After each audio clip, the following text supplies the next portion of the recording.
And now, the aftermath. As the people of Baltimore start picking up the pieces of lives, businesses, and whatever pride they may have once had, what started as a peaceful protest flashed into violence, looting, and crime from citizens of all ages.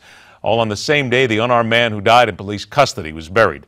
The governor of Maryland finally declared that state of emergency, and the mayor scrambling to restore order that she herself helped to tear asunder. Not since the assassination of Dr. Martin Luther King Jr. in 1968 has the National Guard been called in to quell unrest in Baltimore. 47 years later, Charm City has lost its luster. And in this edition of NewsCall, hear from those who are living the nightmare and wondering when it all will end.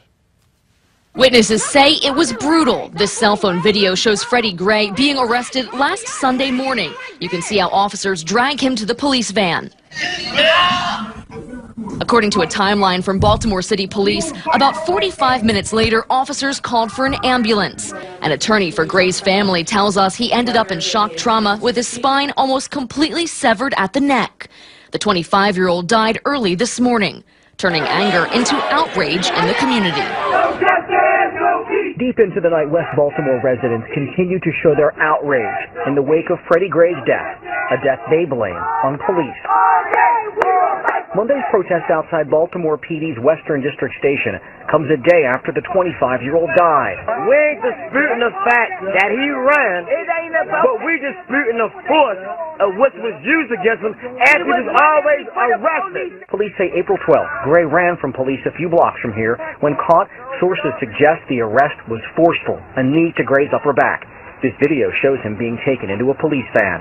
An autopsy revealed Gray sustained a spinal cord injury so severe that it claimed his life 7 days later. I hope that the police are arrested, the ones who did it to him, the backup that came, the paddy wagon driver, all of them need to be arrested. Right. Because they indulged in it. Monday, police and city leaders announced that 6 officers have been suspended, and they assured this community that a thorough and transparent investigation will be held. They lost control and a man died, and somebody has to be held accountable for that. Mourners packed this West Baltimore church to pay their respects to Freddie Gray's family. It's been a week since Gray died from injuries he sustained while in custody of the Baltimore police. Today, his family overcome with grief, trying to put aside their questions about how the 25-year-old died. They want answers from the police department, but right now their primary concern is burying Freddie Gray. Today's somber scene was a far cry from Saturday's demonstrations that turned violent. Thousands took to the streets for what were mostly peaceful, organized marches. But by evening, tensions escalated as a small group smashed windows and looted a store. Baltimore's mayor blamed the violence on out-of-towners. Many of the people who weren't from our community were, in essence, trying to hijack the very raw emotions of some of those who live in Baltimore. It begins at 3, just as high school lets out. Young people who've been threatening a purge on social media head to Mondawmin Mall. Police who'd been tipped off were there in force. Having been just blocks away covering the funeral of Freddie Gray, we arrive on scene quickly and we see the violence as we report live. Here we go. Watch this man in the blue hoodie. Watch him. So he just threw a full paint can. Hundreds of police hold their ground as they are pelted with rocks and chunks of concrete.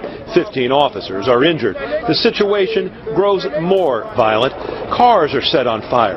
Rioters ignored pleas from their own neighbors to stop.